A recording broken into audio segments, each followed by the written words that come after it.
Hello, welcome to Friday Drinks. I'm back in the usual place with my two, shall I say favorite, or I don't know, my two friends. That's an improvement. And triple up. I was enamored with those nicknames. I'll take it. And we've got no guest today, so we're back to talking about things that we don't know anything about. You guys are wearing the same color shirt. Is everything all right? That's an improvement. Well done, Rivera. Improvement from? What you usually grace us with. And why are you wearing a jacket in this heat and humidity? It was cool And where leather. I was coming from. Where I was coming Leather, from. no less. And yeah, I would always wear a jacket. But it was cold. It was dreary and raining where I was coming from. Well, I actually took a photo of the clouds in the city center, and it's actually lovely. It's you're beautiful. a typical Zimbo. Hey? When you don't see the sun, you think it's cold. When it's raining, it tends to be cold. Have you ever tried looking at a thermometer? Yeah, we have that on the phone. We don't look at the thermometer anymore. We have phones. Well, it's still a thermometer, even if it's on Yeah. your phone. And it told you that it was cold today. Yes. Oh, okay. Anyway, good to be with you guys again. Yeah, it's always a pleasure. I see you're back in East Africa with. It's my first time this year having a Karicho Gold. And I must say, I miss this taste. It's a good tea, eh? Absolutely. It's absolutely wonderful. Absolutely wonderful. We have it in the office, in the kitchen at the office. Mm-hmm. And I've been drinking it quite a lot this week. They don't let us drink alcohol at the office. They're completely unreasonable.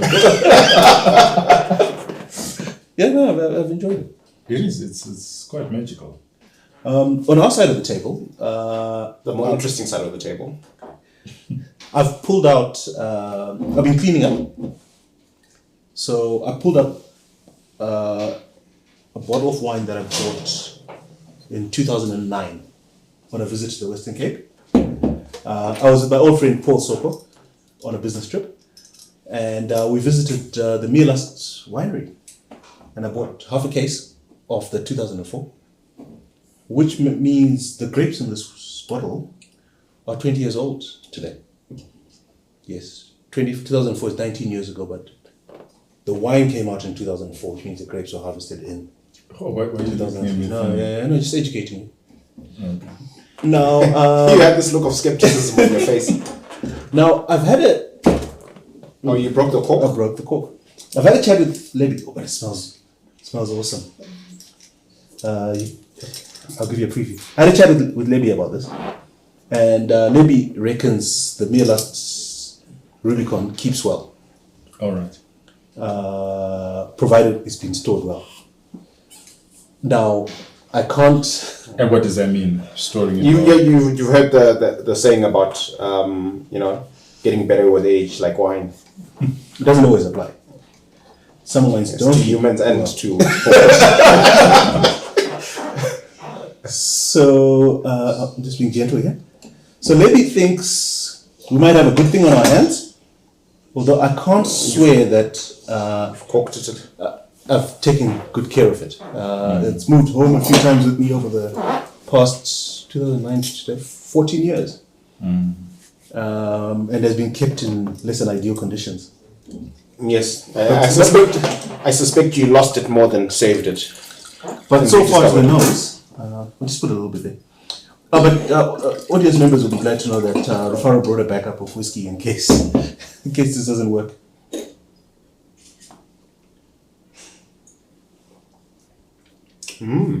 It survived? Yeah, it's alive. It's delicious. It's a Bordeaux blend.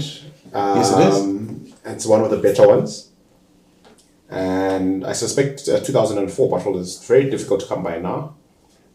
And I can say with some conviction that it was a good year. Cheers. I can't tell the difference. You know that. It's okay, Steve.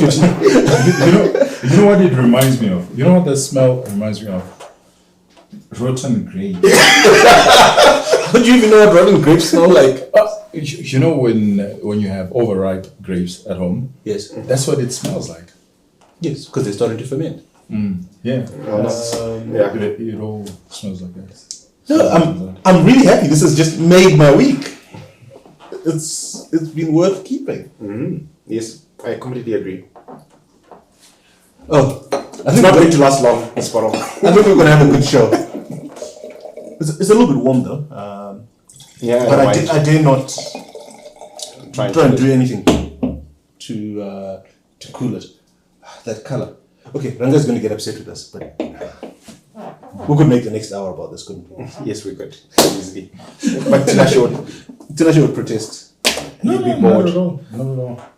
It might actually be better. Yeah, well, it would certainly make better conversation than some of the things that have been happening around us. I thought it would be nice for us to just dig deeper into this re-dollarization, de-dollarization that's going on. I know we've talked about it before, but in the past few weeks, we've had the governor admit that 76% of the economy is US dollars, and we know the exchange rate the governor uses, so we know that the number is probably higher. We've had Zimstat, that bastion of truth, telling us that the economy is about 76% US dollars. And then we've had the president himself writing a column in the last week or so. Did you know he writes columns? Yeah, he does every Sunday. He's awake on Sunday to read things.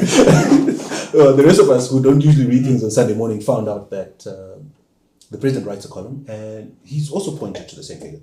So definitely the powers that be are saying to us more than 3/4 of the economy has dollarized. To be fair, the governor did walk back a bit at the CZI conference, where he actually said that de-dollarization is actually on course, and he firmly believes in the Zim dollar and that the Zim dollar will. Okay, you know, Tasha, you always say to us, you don't believe in anecdotes, stick to data. So the governor told us a few years ago that we are not one-to-one. We actually had a legal instrument in 2019 that said we will not use US dollars in the domestic economy anymore. And then in 2023, the governor says we're using 76%. And you choose to believe is an anecdote that we're de-dollarizing. No, I'm just contextualizing, right? Because you're talking about what they have said. Okay, all right, fair enough. They've also said that that we are on a de-dollarization. That's all I was pointing out. Not that I believe them or I don't.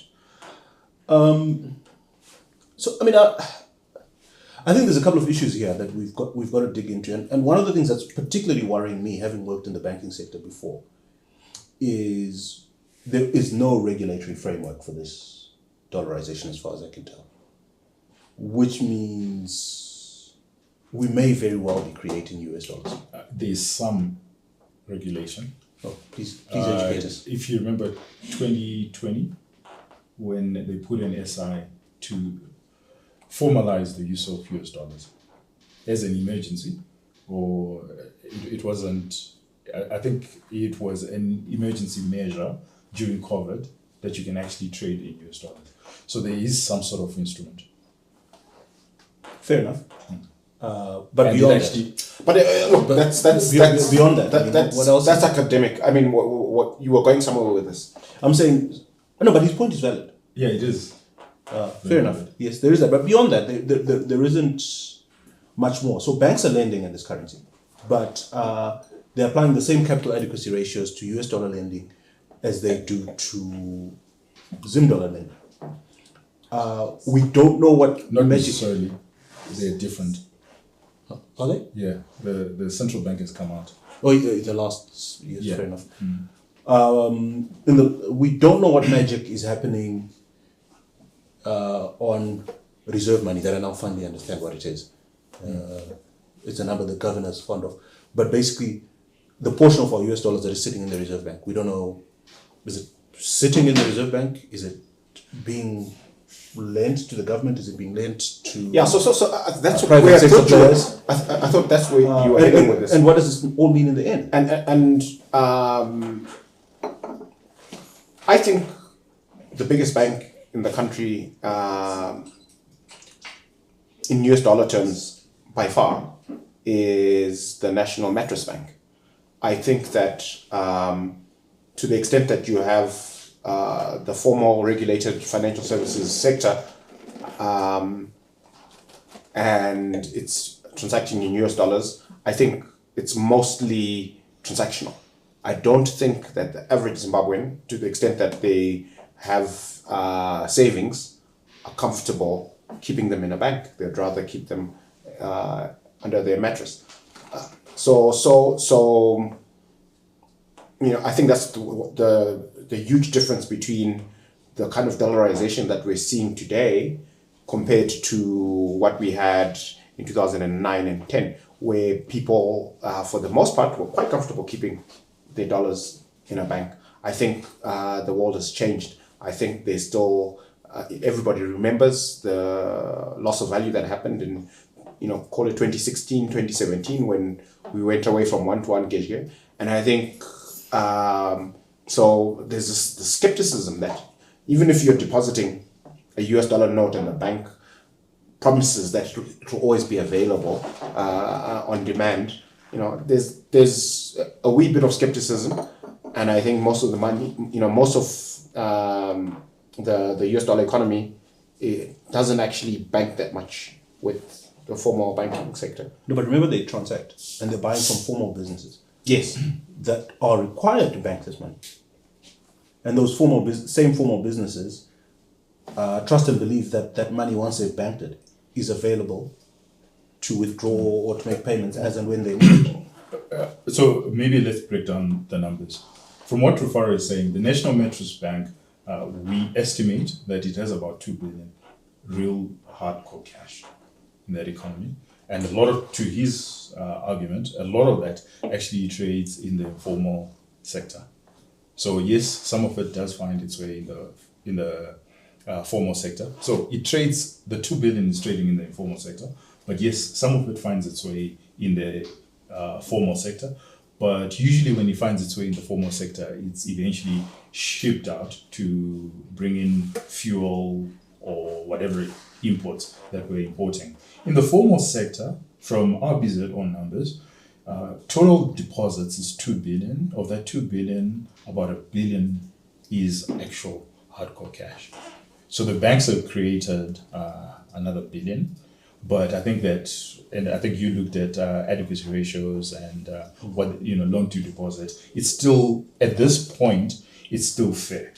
So at this point, you can still withdraw your money if it's a small amount. Can the banking system, answering directly to your question, is the question we should ask, because in the informal sector, if you were to take 100 million and transfer 100 million anywhere in the world, it will be transferred, bar, rules around transferring that kind of money. But can our banking system today, can they transfer 100 million or 200 million today? Yeah, and that's the test. And then there's also a question of who's running that experiment, because there was a big listed company, at the time of one-to-one gauge that was sitting on a few $100 million US dollars on the basis that it's healthy to sit on, US dollar cash. And then they woke up one day and turns out they'd lost several tens of millions of dollars of value because it was not one-to-one gauge anymore. And they eventually paid a huge special dividend to get rid of that cash. And the rest of the shareholders, it's your problem to get that money from the reserve. Right? But what I'm saying is, so the board and management of that company are not going to make the same mistake again. So, we went back to Zim dollars and now the economy is moving back to US dollars. I doubt very much that they would comfortably sit on a huge US dollar cash deposit after such an experience. No, I think, to be fair, a lot of the multinationals are not interested. Remember, they've got a long-term view of them or of trading generally. Mm-hmm. They're not going to trade in the para market. Mm-hmm. They're not going to trade outside. They can't. They can't. They can if they really wanted to, because the local guys do, right? But they love to stick to the rule of law, whatever. They'll stick to the rules. However, but they just won't sit on as much cash. No, they are. because sometimes sometimes you sit on cash because you're just generating a lot of cash, but you don't believe in them, so you're not investing that cash, right? So ideally, and this is everywhere in the world, if you really believe in your investment case, you're more likely to be expanding your operation, cash flow negative than cash flow positive. But when you're cash flow positive, it actually tells us that you've got a very dim view of the country. So they're sitting on, but commodity prices have been going up. You're sitting on these large amounts of cash and you're wondering what to do with them. And I'm saying that the true test to answer George's question directly is if any of them pass a special dividend, can we transfer 100 or 200? Or even not a dividend, but even if they decide they want to import a new factory, will they be able to wire $50 million over 3 months to Germany and get a machine back? Or immediately? Yeah. Can they? Because we're saying that there's 100 million, there's 1 billion cash. No, I'm just saying more realistically, you don't pay for a factory in one installment. Yeah. You pay over 3 time. months. Will they be able to, with a degree of conviction, enter into an agreement with a German company that we're going to make 3 payments over 90 days for this factory and you guys are going to ship it? Yeah, so I think the very fact that we're having this conversation tells us the answer. Because, why would we even be discussing it if it wasn't obvious that you can move such a large amount of there money? could be a number of reasons. And here I want to be fair. Or as fair as one could be. No, I'm very impressed with you today. I think the governor might even invite you for tea. You're being very supportive of him today. So far. Well, I'm not supportive of it, but I'm just giving context so that when we do then critique, we critique out of the burdens of facts, not just because we want to. And I'm saying that, to be fair, if you were anywhere else in the world, it would be very difficult to transfer 500 million or 200 million just like that, right? To be fair. And in Zimbabwe, Why? we've had cases. Well, generally because of the banking system, fractional reserve banking. Reserve banking means that the bank, because you're literally taking a deposit out. So even though the deposit on your balance, it actually says you have 300 million in our bank, but the nature of fractional banking is that I'm unable. Okay, I think we're going down a rabbit hole. Carry on with your... No, I'm just saying this is the reality. Yeah, the reality is... Your point is that you don't think it would have been possible anywhere else in the world. I don't... No, I'm just saying let's contextualize that anywhere else in the world, it will still be very difficult. Unless you're a country. Number, yes. Yeah, because it's a big number. So when you compare, if you're saying we've got $1 billion cash, and then somebody wants to withdraw 20%, and it's just one client, I think that anywhere else in the world, it would be very difficult. Even in the US system, if somebody said, oh, I want to transfer, 20%, yes, they would need, so instead of 90 days, you probably need a year. So no, you do it in 90 days. You couldn't do it immediately. But typically what happens in the rest of the world, or even here, is the CFOs or the finance directors of banks and the finance directors of their biggest clients are very close friends. Well, friends in inverted commas. So, hey, I'm going to make a big payment next month. And then the finance director of the bank runs around and organizes it. But this is a question of him selling some assets on his balance sheet, getting the cash on his position and moving it. Yeah. It's not a question of him calling his own banker, who is the Reserve Bank, and saying, I'd like to move the money. And his own banker says, wow. Well, I think now you're getting into the intricacies that I wanted to get into, so that our critique is actually embedded in facts and not just, from thin air. So the third element that historically, which I wanted to highlight, is when you now know there's a problem, is in 1996 or 1997, there was a time when somebody raised money and they had a few millions, tens of millions. 20 to be precise. No, it was more than that. And they put it at the Reserve Bank and they say, this is a big amount and we're going to put it in the, at the Reserve Bank. And when we want to make a payment, we should be able to. And we can make those calls and we can have the friendly chats and we should be able to. You're talking about Michals? I don't know the company. But what we know is after 3 years or so, they couldn't make any payment whatsoever. Did they ever manage to get that money? Eventually they were given TBs So they never got And their money out. then, well, they did because they got TBs at an interest rate, and then they were able to then ship their money. But this was like 20 years later. So I wanted to first of all just highlight these nitbits. It seems like we're being pedantic, but it's necessary so that our critique. National is nothing if not pedantic. Yeah, so that our critique is actually embedded in the reality on the ground. So when we look at the reality on the ground, we're saying that making payments, and this is to your point, making payments, a formalized, dollarized environment takes a lot. It takes a framework. Right now, we don't have a framework. Now, the framework that we have is local clearing, which is RTGS. Now, for foreign clearing, the banks actually are holding that US dollars in their nostro accounts offshore somewhere. So they have those balances, and the central bank has oversight. So you can't just make a payment from your foreign account. The central bank still has to approve, but that is still outside. So making international payments, as long as the bank is funded and as long as the finance directors have had the discussion, you should be able to make those payments of the offshore cash.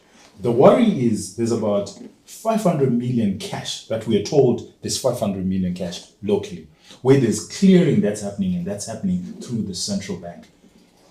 That's the big worry. Does the central bank have that cash it's saying it has on its balance sheet? And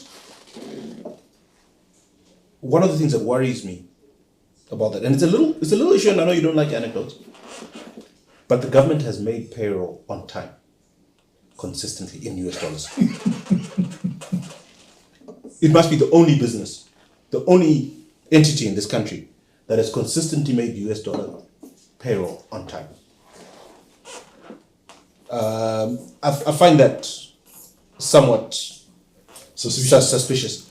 Then a couple. Isn't it a good thing when organizations make payroll on time? No, he's talking about the context. The context is He's being sarcastic. Then there's a couple of issues, right? So banking in the modern world is called fractional reserve banking. Now, fractional reserve banking has two key elements. It means that a bank only has to keep a fraction of the deposits because the bank makes a bet that not more than a certain percentage of customers would ever want their money at the same time. And then it can invest the rest of the deposits for profit in loans and other assets.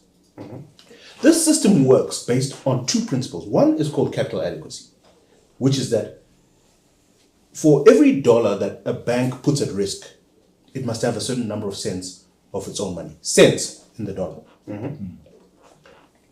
This is fine because there is a lender of last resort. If all else fails and the bank cannot sell its assets or cannot collect its loans on time and pay depositors as and when they want their money, the bank can run to the lender of last resort, usually the central bank, and get a loan, yes, at a punitive interest rate, but it can get a loan to cover the gap until it can sort itself out. Now, we don't have a lender of last resort in US dollars. we do. Who? The central bank, because the central bank has actually been taking reserves. No, but how many US dollars of its own does it have? No, it doesn't have of Because- its own. But it's not necessary for it to have its own reserves if it has taken the banking system's reserves. Because the idea of taking, let's say, 20% of the entire reserves is of the 2 billion deposits. It should have 400 million, right? And the 400. Say that million, again slowly to yourself. Sorry. Say that again slowly to yourself. Okay, so it's 2 billion, and 20% of reserves. Is 400 million. Yeah. And at number 80, Samora Machel is 400 million. No, I'm saying theoretically. So the first thing is I just want to highlight what the theory says. That the theory is, what I'm trying to argue is, it doesn't have to have its own reserves. It has taken 400 million of the banking system's reserves, and of that 400 You million, can use it as a lender of last resort. whenever, because it's never that every bank Fair wants enough. fails. Fair It's enough. Fair enough. whoever wants overnight accommodation, they should be able to provide. But where you have a point, so the first thing is I wanted to say, to highlight theoretically what should happen. Where you do have a point is this has never happened. Like the banks themselves do not trust that if they should go to the central bank to get accommodation in US dollars, they will get it. So that is a warning sign. So this is where you do have a point that you need to sort of provide some sort of legal framework and common best practice on how we're going to trade. Because if it's true that it's now 76%, never mind what's happening on the cash market, but the 76% requires that the central bank provide some sort of framework on how it's actually going to operate. Because if it doesn't, then we are in for a rude awakening later on. And the hotter the money, the more the reserves you need. So in a normal economy, so if you go to Europe and the first world, banks only need to keep about 3 or 4%. They only need to have capital equivalent to 3 or 4% of the loans they create. Because a big portion of their deposits are long-term deposits. So you can almost, almost be 100% certain that these people won't come for their money for 2 or 3 years. And then the portion that could come for their money is much smaller. I don't know anyone who's got a US dollar time deposit in Zimbabwe. Do you? so it's you're forced. I can tell you who has, and they've been forced. The legacy debt. Okay. Remember, that's now coming as TB, and you're given 20-year. Yeah, but that's not as okay. So a bank might consider it deposits, which I think is funny accounting, but yes, story for another day. Besides those people, everybody else is sitting on a current account deposit. So the whole banking system could literally tomorrow show up asking for their money. The banks don't have the capital because the entire capital of the banking system is a few hundred million. Maybe 500 million. 500 million? Yeah. If we're being generous. If they sold all their cars, their desks, their pens and paper and their software, they maybe get 500 million. Depending on how they valued their cars and desks and chairs. And this is an official exchange rate. And the Reserve Bank has how much more to add to that? Well, now the Reserve Bank must have 500 million in reserves or 400 million. Do they have the 400 million? You read their numbers. Well, I said this is the distinction I'm making, that the numbers say we have $1 billion cash, right? So if we were to go to all the banks, let's find out how much cash they have. Then we must go to the central bank. So half of that would be at the central bank and should have, as reserves or whatever it is, there should be money at the Reserve Bank. Okay. So the furthest the balance sheet just says is we have $1 billion. We don't know who has what, but you could ask one of your minions to go around the banks and see how much cash. Did you just say minions? It's not shit. We're in a woke world. You can't use words like that.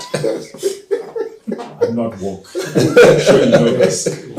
But yes, you could walk around the banking halls and get these numbers. Yeah, I mean, if anyone didn't know that, in every banking hall in this country, the bank's balance sheet is there. So you look for the cash, how much cash they have. So we'll go. Right, yeah, but it will be in Zim dollars and no. They must separate. No, they've always had to separate. Yeah, according to currencies. You've never read it, have you? So if you do that, then you know how much cash the banks have. Then the rest should be sitting at the central bank. Now the question becomes, is it truly sitting at the central bank? But the confidence issue, and that's if I was a governor or anyone looking at the Zim's scenario, the confidence issue is if the banks really believed that the central bank was the lender of last resort in US dollars, then they would actually be lending more. But I think right now they're operating in silos. Yeah. And the capital adequacies are in the 30s or 40s. Yeah, right? 30s. Yeah, that's pretty. That's very low and inefficient for a bank. But it's because they know that in that one-off occasion when they need to go to the central bank, they're not going to get any accommodation. So they're like, you know what, would rather be very conservative and have cash on our. Well, in other words, they're saying we're only going to lend our own money. We're not lending depositors' money. Oh, we're lending very little depositors' money. That's a good way of actually looking at it. That banks are lending their own capital to themselves or to No, well, and that's why it's hard to get a loan. Because they're risking their own money, so they're very critical about who Yeah, but also they lend to if and under what conditions.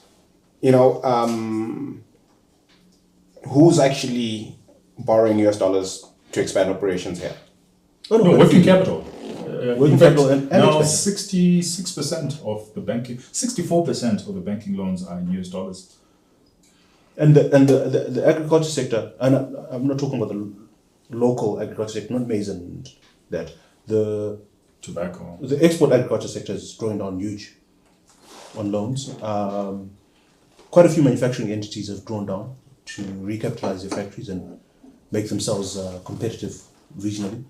Well, it was also a way of getting around the auction, because if you're paying down your loans, There's no surrender requirement. Yeah. So, we don't have a guest today, but hypothetically, I move my chair over and Dr. John comes and sits here. Or maybe I sit in the middle, Dr. John here and Mtuli on the other side. Or Mtuli sends George, whichever. Your advice? I think that if we have recognized... Don't say currency board. Everybody's heard that one.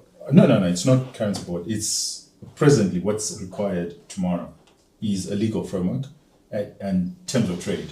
So in terms of operating, how are banks going to operate in a dollarized economy or in a dual economy? Because now we've recognized that it's actually a dual currency economy, and 76 of the trades is actually happening in US dollars. And I would say to them, I think now is the time to create a framework for how we will actually trade. There are other things that I thought you as accountants would highlight. You seem to be We're not accountants. more interested in the economics, but how should companies now account, right? If 76 of your underlying economy is actually in US dollars, and yet when you give us your historical accounts, you're giving us in Zim dollars, even if you consider. So there are a lot more questions. Have you read the set of accounts? Yes, Okay, so now I'm going to defend my profession here. please do. If you read the set of accounts lately, Yes, it's yes, not I a set have. of accounts. Yes. It says, do you know that every company in this country that produces Zim dollar accounts has got a qualification? Yes. That the accountants say, we don't know what these numbers mean, but the law says we must give them to you. So we're giving you these numbers. If we had our own way, we'd give you... Yeah. Real numbers. But that's what I'm actually highlighting, that actually if we had the doc, the two, or doc and professor, is we would actually say to them, you know what, this is now the reality. You actually now need to create a framework. And you need to create a proper framework in which everybody can operate. How we report, how we trade, how banking is actually going to happen. Because I think there's systemic and also uncertain risk that is now being induced in the system, primarily because we don't know. So even the reporting. So as an economist, I'm also worried about the reporting, because I want to know what Reserve Bank actually has and what it doesn't have. So yes, there's that the reporting of the banks and the Reserve Bank. But now think about this, right? You're a local bank, and you go to a conference, you make friends with a big international bank, and you say, "Hey, come on, guys, give us a line, give us a 200 million line. We've got all these fantastic clients." In their due diligence, they're gonna get a couple of recent MBAs to get on a plane and come and see how you guys run your credit around there. And they're gonna say, "Can we see some files?" And every file you're gonna pull out has financial statements that have got a disclaimer from a qualification from the auditors, because the auditors have said, "We don't know what these numbers mean." But What do you think this young MBA is going to go back and tell his bosses in That's the wherever he's coming systemic risk I'm talking about. Yes. We've just... So But- what I'm saying but- is de-risk. so And they can de-risk. At this point, they can. I have a different perspective. So we're now, the economy is now 76% USD. If you go back a year or 3 years or 5 years, it was a smaller percentage, right? So the trend is quite clear. And what we were just discussing about the accounts of companies tells us that a lot of the problems that we have at a macroeconomic level is because you've got this part of the economy that's in US dollars, and you've got all sorts of rules and regulations around how that works. Then you've got the Zim dollar economy, and it's got its auction and all sorts of quirks and regulations and that sort of thing. But if the trend is clear that we know how this movie is going to end, we're going to dollarize. Why not just dollarize outright? Because we're de-dollarizing. Weren't you listening? No. But what I'm saying is, but your question was, what advice would you give? And I'm saying, look, the trend is it's clear. We are dollarizing. That's where the economy is going. And a lot of the challenges doing business in this part of the world is the fact that there's a Zim dollar and there's a US dollar and it's complicated. And it's just it's a headache. So why not instead of making defending this futile local currency of ours, why not accept where it's going to end up? We don't know whether it's got another 6 months in it or 18 months, whatever it is. Why not just say, you know what? Let's just go straight to the end, dollarize. Okay, so I think, and this is where I would actually come with a currency board. So I think there's a tactical thing that if they're sitting here, immediately I'll say today, what you need to have is a target operating model. And your target operating model right now is to sit back and watch. That's probably not the best thing to do. No. Oh, they're not sitting back and watching. They are. They are very active on the policy front, issuing. But okay, they're reactive. They're not being proactive. I think that's his point. Yeah, you must have a target operating model at this point and say, if you're saying it's 76% US dollars, this is what we want. This is the model in which everybody must operate under in terms of accounting. So the three functions of money, right? Yes, accounting, store value, and for transactions. And transactions. Okay. So what you want is a target operating model for those three, and say this is how it's actually going to operate the US dollar economy. Everything that they have done has to do with Zim dollars. I actually tend to agree with both of you, by the way. No, I'm saying what he's saying, the dollarization is step 2. Yes. So it's more strategic. And say, okay, what then does this mean? And I'm saying, that's where I disagree with Ruvaro, is that he's saying, let's go full on. No, that's not it. He's saying, call a spade a spade. Stop calling a spade a cousin of a shovel. I heard that in a meeting today. But I think, call a spade, accept that this is what's happened. We've re-dollarized. But 24%, Zim dollar still has legs. Okay, but whatever it is, just call it what it is what he's saying. And I agree with that. And you're saying put in place legal and regulatory framework. I agree with that. But I think that... An operating model. And an operating model. But I think that those two should be in pursuit of a lender of last resort. Because we are sitting on a huge systemic risk as a country. And that's where I disagree with Ruvaro. That actually in pursuit of a lender of last resort, we already know what happens with our lender of last resort. This is where you need a currency board. Yes, where there's a currency board. In pursuit of lender of last resort, but let the lender of last resort not sit in Zimbabwe and not sit at 80 Samora Machel. Let him sit at in Joburg, or Switzerland, or anywhere else in the world, and where we will know, or even AEFDP. And you know what? I'm actually not even opposed to going to a big international commercial bank. Take a bank like Citibank. It's much bigger than us. I'm not opposed to going there and doing a deal with them where they say pay us 3% to issue your guarantee or whatever. And all of us as Zimbabweans actually pay a little tax to Citibank so that they make sure that our money never goes to that thing again. Then you have some sort of comfort. Then the banks will actually start lending. Because what Citibank will do is they will actually give you an overdraft. Yeah, right? but yes. Because then they're sitting on these reserves. And it's, but it's here's the something thing. unusual. Sorry, before you say that, this is really good, isn't it? It is. It's phenomenal. Absolutely. You don't know what you're missing out on. I do know. I'm quite happy. It's waited 20 years. Yep. And it's been worth it. My only regret is I was sharing it with you. not someone more dear to me. So what does it say? I have no I hope those who are dear to you are watching this. I'm gonna have more. You see, so what saddens me about this conversation is that... Do you still remember your training? Yes. Okay. What saddens me is that...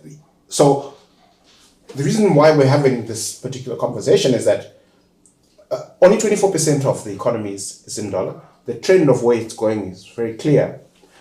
And the reality, if we're going to call a spade, is that all the policy action that we're seeing, even this discussion of de-dollarization, is basically the policymakers telling the market that they want to hold on to this Zim dollar for as long as possible, right? With all its convolutions and complications and headaches, they are going to keep it alive, kicking and screaming till the very end. And if they were given to looking at the world the way you describe, creating a framework that's progressive, they'd have done it already. Well, I think they're clueless at this point. And I'll tell you why they're clueless. And this is where I actually heavily disagree with you. That if you think about it, 24% of the economy is Zim dollar. If you put that in real terms, that's 6-7 billion US dollar. Mm-hmm. That's about the size of Rwanda. So you can't ignore it. It's still there. Mm-hmm. And I will actually argue for the governor and say that, okay, if you guys really think and feel very strongly about the Zim dollar, actually creating a target operating model for the US dollar would actually ease up pressure from the Zim dollar economy. If you still want to maintain that Zim dollar, it's $7 billion economy. It's the size of Rwanda, if you think about it. And it's necessary. Please, can you stop repeating one country? Pick another one. No, because it's in the news. So at least people will understand that, our Zim dollar economy is the size of Rwanda. So it's still a big economy. Mm-hmm. And essentially it's treasury paying out salaries and Zim dollar and contractors and whatever. Mm-hmm. But the pressure now is that there's... That's actually very interesting. Sorry, make your point and then I'll come. Okay, all right. So what I'm actually trying to say is that they're actually in a very good position today, where if they create a target operating model for the economy, for the dollarized economy, it then allows less pressure on the Zim dollar. And then the Zim dollar can actually start to operate functionally, somewhat. It will still go the way you're saying, because we know these guys are given to printing. It will still go there, especially in an election year. But we're just saying it's got a bit of legs, and those legs can run, however short they are. So that's all I'm saying, that right now they've got a very good time to create this model that we're talking about. A lot of the companies will move to the US dollar economy, right? Especially if now there's a functioning model. How do you manage fungibility between these two economies? An exchange rate. That's the beauty of But that's what the we have exchange now. rate. Yeah, but right now there's too much meddling. There's so much intervention. There's so much arbitrage. There's so much. But Tinashe, I think... So the exchange rate, the dual economy is then managed by an exchange rate. But that's what we have now. No, we don't have that, because right now there's a lot of arbitrage between the two. But you see, here's the thing. What you're saying would make sense if the reason we went from almost 100% Zim dollar to 24% is because the Zim dollar has been under attack by some external force that is bent on destroying it, right? But actually, No, there is an external force that we've identified several of these. No, I actually agree with Rufaro. But you pick another one. Yeah, I agree with you. it's gone from close to 100% to 24% because of own goals, right? Because the issuer has undermined it, right? And if they were to commit today that they were not going to print anymore, the Zim dollar would actually, over time, because Zimbabweans are very skeptical right now, but over time, people actually realize, this currency is not so bad. It works. It hasn't lost value in a bunch of months. Maybe I can hold more of my portfolio in Zim dollars. No, but if we go back to our discussion this afternoon or this evening, yes, you're right. If they simply did that, it could work. But we still have this Wild West happening in the US dollar economy. And we need to tame that Wild West. How? Okay, tame is the wrong word, but to reconcile your 2 points, because I get where you're going, and I just need to reconcile with Rivara. Rivara, I actually agree with you. All we're saying is part of the problem with the Zim dollar economy is, and I come back to Rwanda, is believing that the US dollar economy is as big as Zambia. The Zim dollar economy is as big as Zambia, when it's actually just as big as Rwanda. So that reality is what's creating these arbitrage opportunities, where the central bank now believes that the gold coin is actually necessary in sucking up. I mean, it's just ridiculous. They've only done about 34 million of them. I don't think anybody in that 80 some Marshall it's $1 too much, is what I'm trying to say, and it will get worse. That's his point. And I'm just saying that actually, if you were to correctly divide the two economies, and you allowed the two economies to actually operate, coexist, it'll actually be better for you, because one thing that's going to happen is that actually formalization of the banking sector will actually be good for you, because your own tax revenue will actually start increasing, right? And you will find it easier to make your payments. That's one. And the Zim dollar will then actually allow you, it will take off pressure from arbitrage. Because right now there's serious arbitrage that's happening. What do you mean pressure from arbitrage? No, let me give him an example. You don't understand the arbitrage that's actually happening. The difference between the power market rate and the auction rate. No, that's arbitrage. But you guys are not actually. It means you're actually taking US dollar from somebody who, if that person kept their money in a US dollar account, that US dollar account would have created a deposit, would have created more credit, would have created more economic activity. But what's actually happening is you're taking out that US dollar and you're using it suboptimally.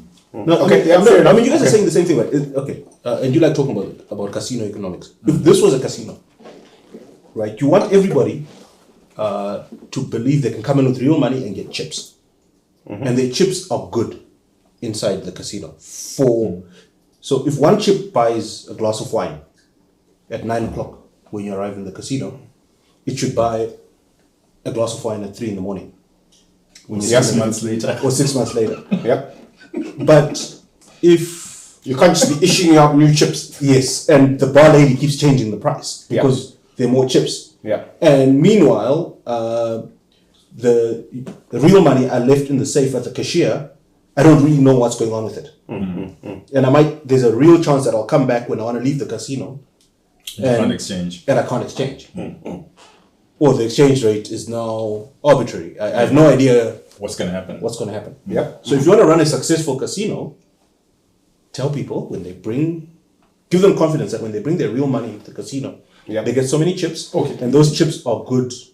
But George, your analogy is actually beautiful, because I can do one better. Is that actually what you're saying is, because there are these problems and a lot of your customers have their US dollars and would rather use their US dollars than your chips, why don't the two coexist? Why don't you let them buy wine with their real money? With their real money, or whatever, trade, whatever, with their real money, but create a framework. What it does, it creates less pressure on you with your own chips. The printing of the chips that was actually happening when you had US dollars and there was a lot of arbitrage. Yeah, but I'll tell you why. You will still print, but there will be less pressure, is all I'm arguing. Okay, they will print. Basically, let's be clear that chips only work in the casino. Yeah. First of all, I think that's what he's saying. Let's be clear that dollars only work in the casino. but let's be clear about it in terms of our framework, that the chips only work in the casino. And this is how new chips are created. So now, when the casino wants to pay its staff, it can pay them in chips because it's clear rules. When the casino owner wants to buy steak and wine for his family and his friends, he can buy a dinner with chips. But it's okay. No, I hear you, and I think I'll actually use the minister's words at the beginning of his term and just before he signed on. That are the different men. And you see, he doesn't know that guy. So the challenge with your solution. No, it's not a solution. Or your suggestion, right, of this framework, right, is that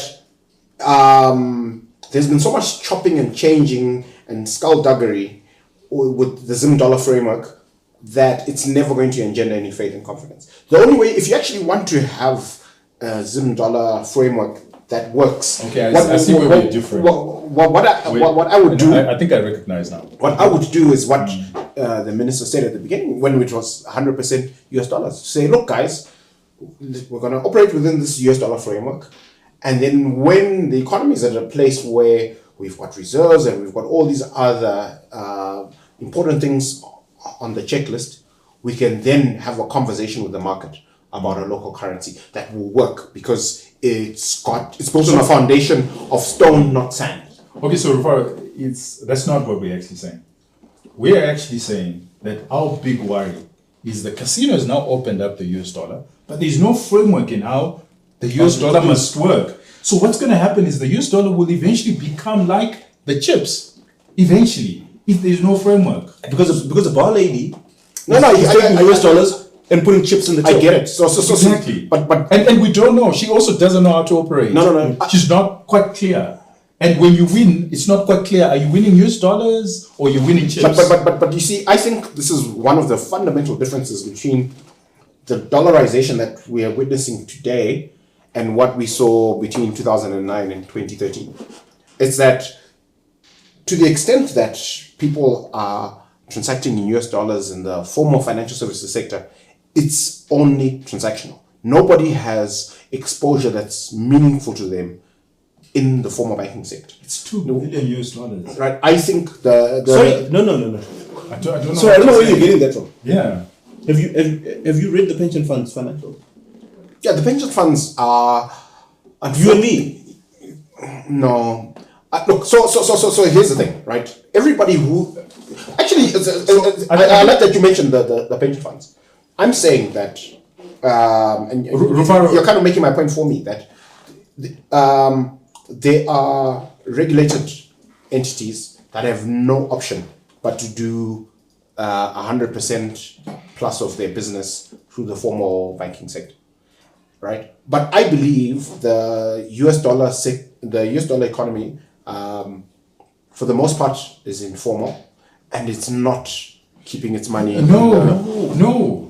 The opposite is true. So of the 76%, if we were to use your numbers, so I'm not going to create my own numbers, I'm going to use your numbers. It's not his numbers.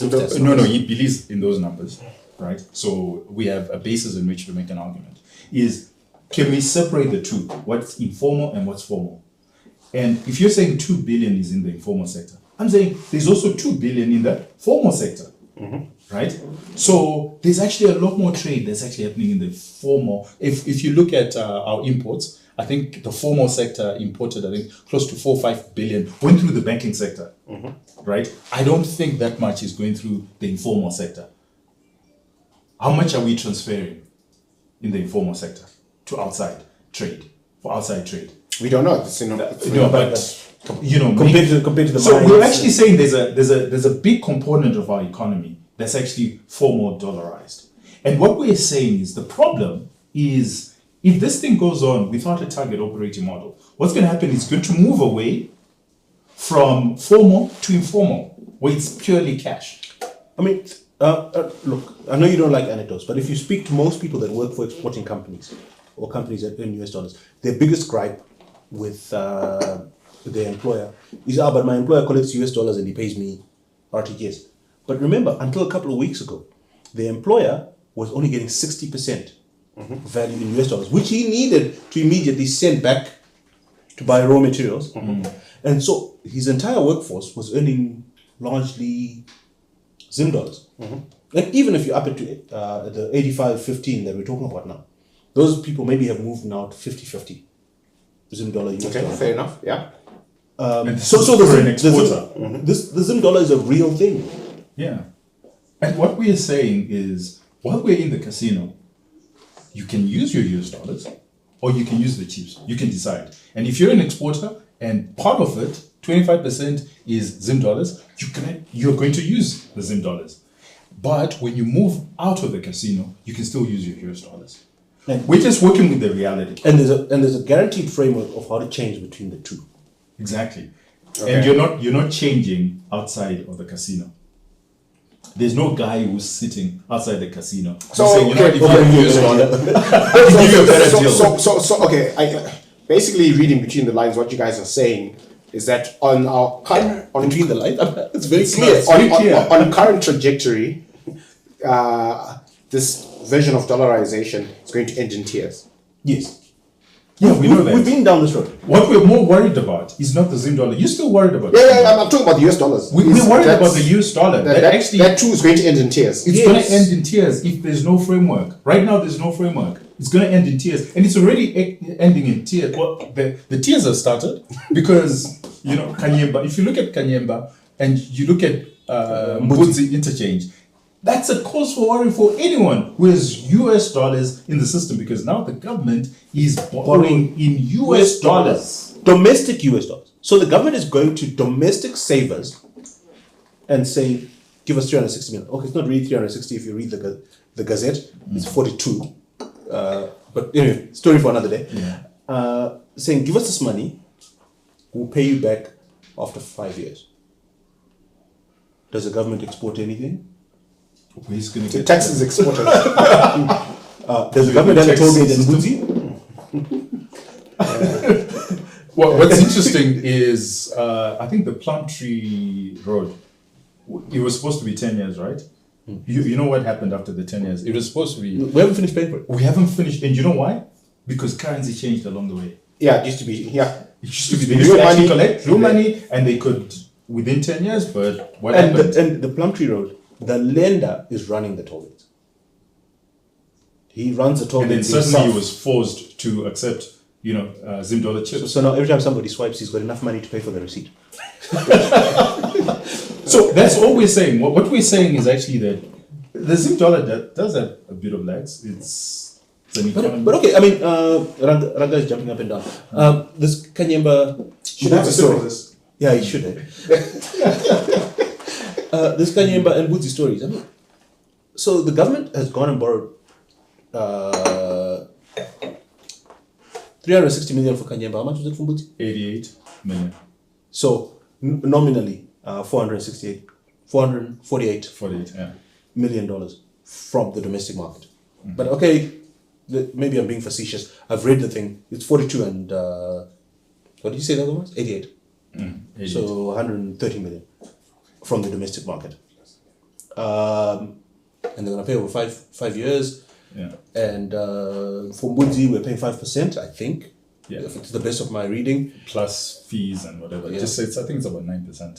For Kanyemba, it's clear. It's 9%. Yeah. It's SOFRA plus 5%. SOFRA is the new LIBOR for US dollars. Yeah.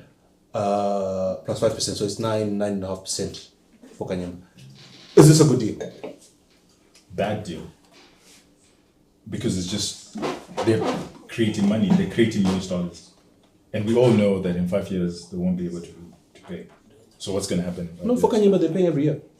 If you actually read it. That's why I said it's only 42 years. It's 60 million revolving every year, but you must pay a 30% deposit. So you actually only get 42 every year, and you must pay it back. Will they be able to still pay back in 5 years? Look, the question still remains. Will they be, even year one, will they be able to? Just this year or last year, we had a backlog of currency on the foreign exchange market. On the auction. So, on the auction. Which apparently we've cleared. Apparently. So what's going to happen? And then that's why we need our US dollar. But look, I think sort of framework. okay, I confess I haven't read the detail, but I think Why does this not surprise us? but I think that it makes sense to marry long-term infrastructure projects with long-term borrowing. But is 5 years a long term? Well, they can refinance after 5 years. I mean, Tinashe just pointed out we haven't finished paying for Plumtree Mutare, which was done GNU days. So we're now in year 12 or so thereabouts, and we haven't finished paying for it. Why do we think we can pay for Mbudzi in 5? Yeah, that's a good point. We generally have a very bad track record with our creditors. Okay, we've got some comments from the audience. Sure. Okay, so we've got one says Persistence Kwanyanya, member of the MPC, insisted that the auction exchange rate and the open market rate have converged. If this is so, what is the point of carrying on with the auction system? There hasn't been any convergence. No, yeah, but I was just gonna. Yeah, okay, you've been more polite. I was gonna say, if you've got $1 in your pocket, take it to auction. Okay, your spot on reporting is just a mess at the moment. Again, target operating model. They need to sort that out. And I'm surprised that the chartered accountants haven't come out very strongly on this. Look, they've put it on the face of every set of financials. I don't know what else you expect from them. Okay. But the problem is that the politicians can change goalposts anytime. And as citizens, we have learned from the very best, and we can't be robbed again. Or kuchigiwa takavura maziso sedemba. I think I tend to agree with that. I think that Actually, you guys have just demonstrated the opposite. Basically, what you're saying is that a huge part of the US dollar economy actually interfaces with the formal banking sector, which is at the whims and caprices of the policymaker, so it can end in tears. So it can happen again. no, we're saying that there's a cash economy.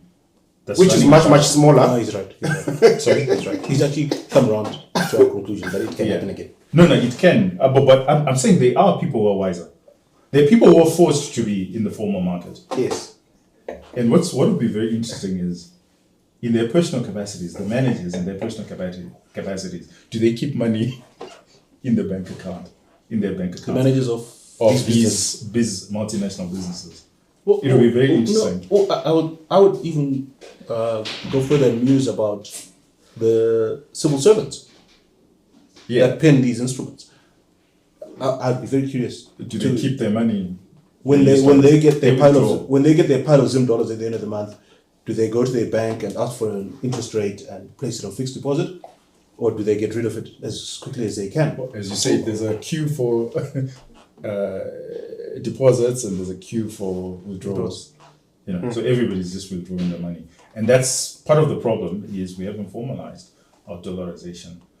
We need to create a framework, and I would actually suggest one where the banks have greater control, and that money, if we are all in agreement, should not sit at the central bank, should not sit in Samora Machel, should sit somewhere offshore. And I think that power should be surrendered to. Yes, but you've been hopping about brother, a someone currency board for a minute, and I mean, like on a scale of 0 to 10, right? All these great suggestions that we've discussed today. What's the likelihood of any of them actually being implemented? Between 0 and 1%. Now, I'm a bit more optimistic. I think It doesn't mean that we stop. You know the reason why we do this show, or why we write and we go on. The pain I have, or what I don't want, is my kids to grow up and think that we were all stupid, right? It's the reason why we're discussing this is that, and archiving, is that eventually in 10, 20, 30, or even 50 years, people will actually see that actually we were not all stupid. We knew what was happening, and then maybe they can build on it. How do you create a society that has politics and economics acting at the same time? How best can we do it? Because what's going to happen, we tend to do that, right? We look at what our fathers did or our grandfathers and we're like, oh, that was so stupid. We really don't understand the context. And we think that we have the best ideas.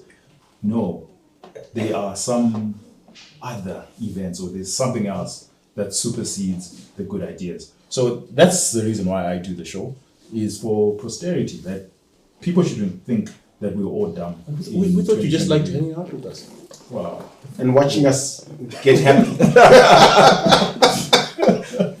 I'm a bit more optimistic. I think there is hope that the powers that be could see reason. I think we just have to keep talking, and as usual, because Ranga is going to fire me just now if I don't end the show. As usual, we're just seeking to raise issues and expose the various facets of these complex issues. And we ask that if anybody's watching the show or listening to us, if you've got access to policymakers, raise these issues with them, because we just need the issues to be surfaced. And perhaps they may glean one or two pieces of liquid wisdom from our discussions.